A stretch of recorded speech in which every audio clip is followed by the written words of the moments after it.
They say that first love is something you will never forget. In my case, I will never forget it because it taught me a lesson I will keep through all my life. My name is Helen, and I was 15 at the time. Listen to what happened.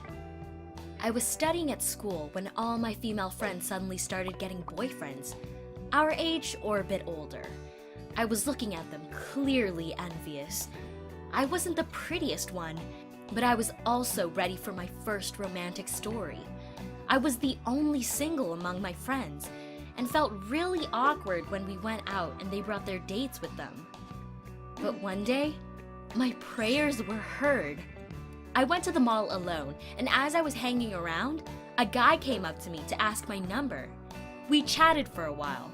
I thought he was quite attractive, and a fairly interesting person to talk to. When I came home, he sent me a message and we started chatting. We chatted and chatted nearly all night through, and by 9 a.m., when I came to school, I was head over heels in love. After school, we agreed to meet up for a cup of coffee. When I saw him again, I felt my heart beat faster, and it's hard to breathe. My love's name was Joe, and he was 19. It was pretty thrilling that he was so much older than me, and he turned his attention to humble me. While we were taking coffee, I couldn't take my eyes off of him, and he seemed also very interested in my life, asking lots of questions. Then, he took my hand, and it felt like an electric charge in my fingers. At the end of our date, yes, it was a real date, he gave me a slight kiss. Gosh, I was the happiest girl in the universe. I made a selfie with him to have a material proof that it was not a dream. Next day, I couldn't keep it to myself. I came to school and I told everything to my friends and showed them our selfie. They smiled in disbelief and asked if I was sure he wasn't too old for me. I snorted. This female envy was just pathetic. In the meantime, he was texting me all the time. I was at the lessons and couldn't respond at once, and he wrote me angry messages if I delayed an answer. Oh, so cute, I thought. He cares so much. When I came home, I boasted to my mom I had found a boyfriend and told her about him. She frowned, looked at the selfie, and frowned even more. I disapprove, she said. He is too old for you, and you will get problems with him. I just ignored, and Mom didn't insist. She had always been giving me quite a lot of liberty. So I entered my love story without common approval. And that was okay for me as far as my new boyfriend Joe was interested in me. He kept messaging me, and we met nearly every day. Unfortunately, he refused to meet my friends and told me that he didn't want me to meet his. I agreed because I thought that keeping our relationship half secret is very romantic.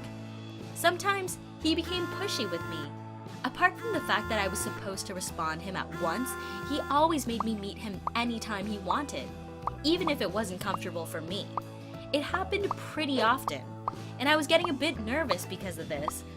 I also didn't like that sometimes he gave me a lift home in the evening and got a little handsy. I was so in love with him that I accepted it, but I didn't feel comfortable about it. Still, I loved him so much, and he was the most beautiful, the smartest, and all in all, the best boyfriend for me. But one day, I got my eyes open. We were supposed to meet at 6 p.m. near the mall, but I came a bit earlier. I saw Joe with other guys, and he was chatting happily with them. I was glad that finally he could present me to them and I would become his official girlfriend. I was coming up to them, Joe not seeing me, when I heard what he was saying. You know, I got that 15-year-old idiot who's madly in love with me, and she is sure I am her soulmate. She's ready to do anything I want. You know what I mean? And they were all roaring with laughter. I froze. It was as if someone had given me a punch in the stomach. I first wanted to leave, but then frustration and anger rose in me. I directed myself towards them, and facing Joe made a monologue about him being a pathetic moron. In a nutshell, I said, "You think you are funny taking advantage of a nice, humble girl? At least I've been sincere all the time.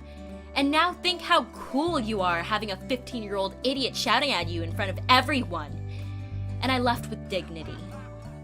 Last thing I noticed was his expression of embarrassment and amused faces of his friends that I hope will remember this episode long enough. I came home all in tears and ran to my mom for support. A wise woman. She told me it would pass, but she hoped I would learn the lesson. And indeed, I did. And it was useful for me all the relationships to come.